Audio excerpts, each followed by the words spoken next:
Hey, what's going on, guys? Another week of training here.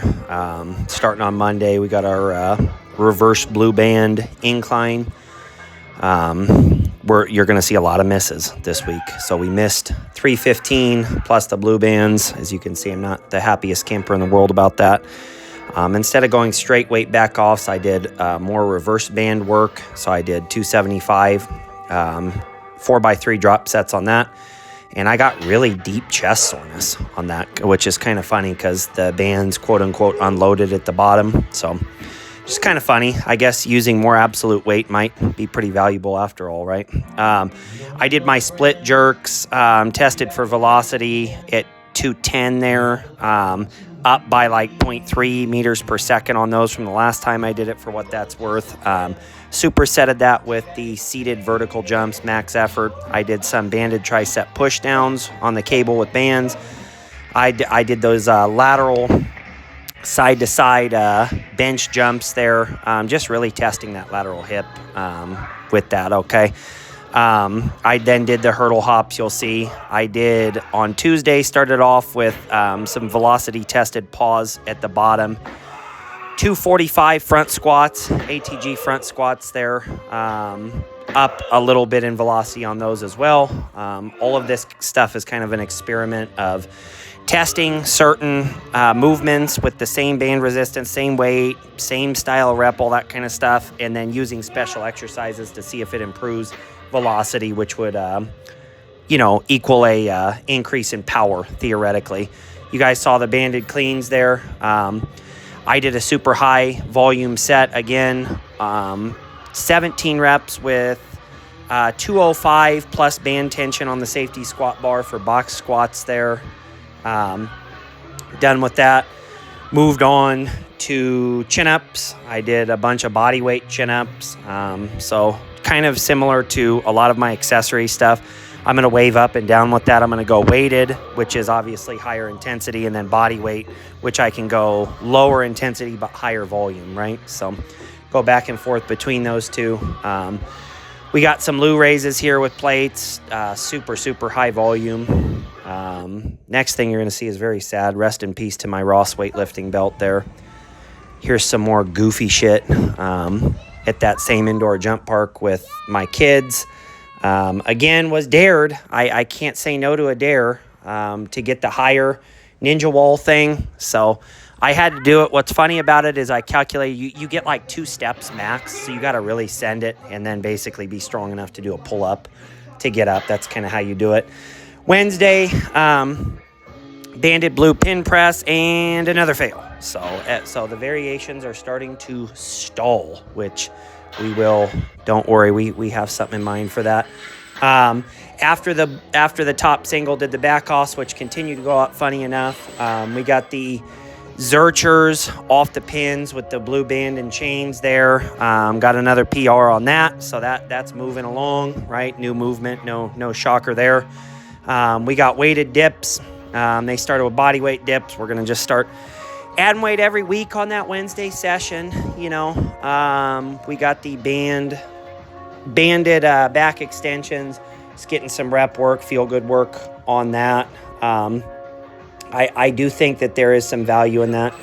I got crazy with it, and I did these chained barbell curls with the fat grips. I'm not super satisfied with it. I might go banded next time, but I do like the fat grips on the barbell.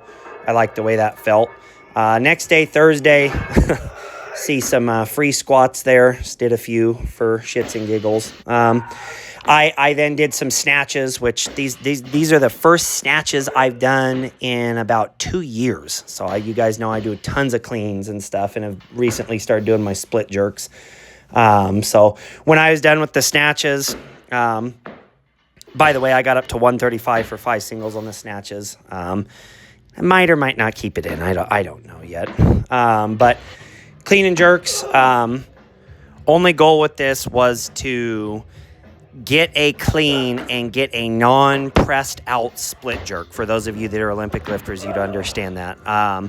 Obviously, the split jerk is way behind my max clean. My max clean of all time is 295, but yeah, so I want to start catching up the split jerk to the clean. So this is 230. I actually ended up getting the jerk on this as well, which I was pretty excited about. When you get the jerk, it's such a good feeling when you don't have to do a press out because you just feel so powerful. When I was done with the clean and jerks, I went to seated box jumps. This is the lower box height, which I do find more valuable because there's more vertical projection. While it looks cooler and you feel more like a badass on the bigger box, it's just more knee tuck, so it's an artificial height there. Next day, decided not to do chains as I failed all my other special exercises, so logically speaking, probably going to fail the chains as well. So I decided to test velocity on some historical weights that I've set as benchmarks, 255 and 280. I beat both of them from the previous 2 weeks ago when I tested it for velocity. So slight increase in power for what it's worth. Then I went 3x7 back offsets at 225 there.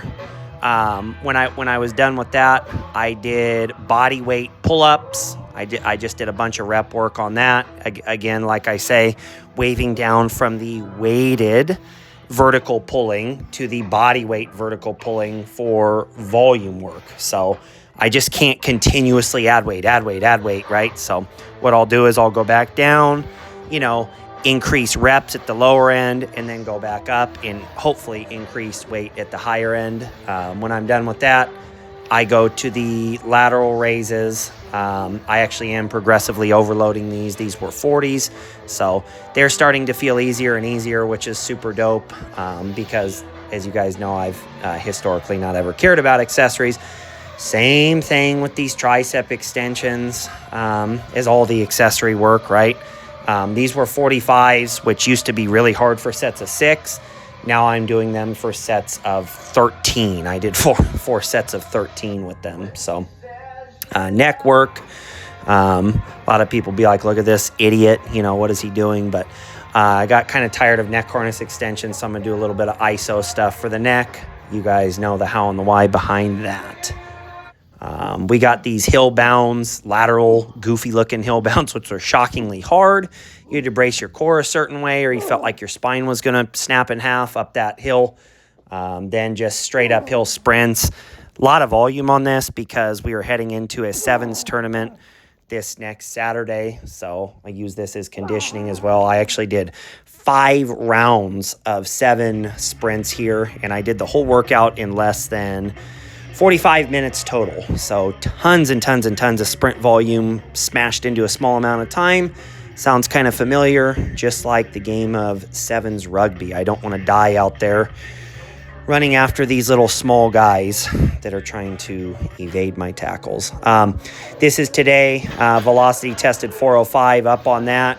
This will be the final block, purple banded AMRAP.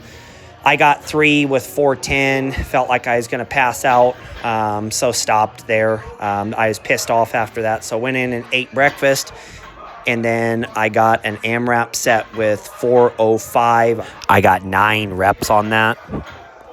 When I was done with the AMRAP there, I moved on to my heavily banded box safety squat bar, wide stance squats.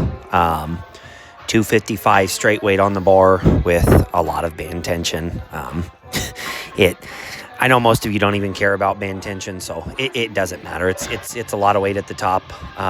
Feels heavy at the top. And yeah, that's that. I did 4 sets of 3 on that, all tracked for velocity, staying above 0.4 meters per second. So happy with that. Going to keep going up in that.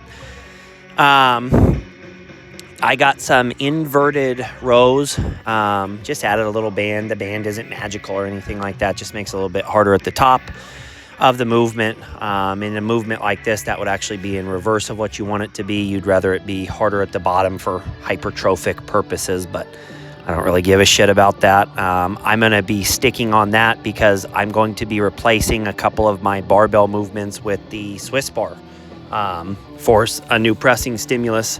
So I like the rows to complement that. Step ups here. You guys know I did some body weight step ups last week, so got the 30-pound kettlebell now. Hip is able to tolerate this single leg work, feel good work. I know this is not moving the needle in any way, shape, or form for hypertrophy or strength, but it is definitely continuing to get blood flow to that area.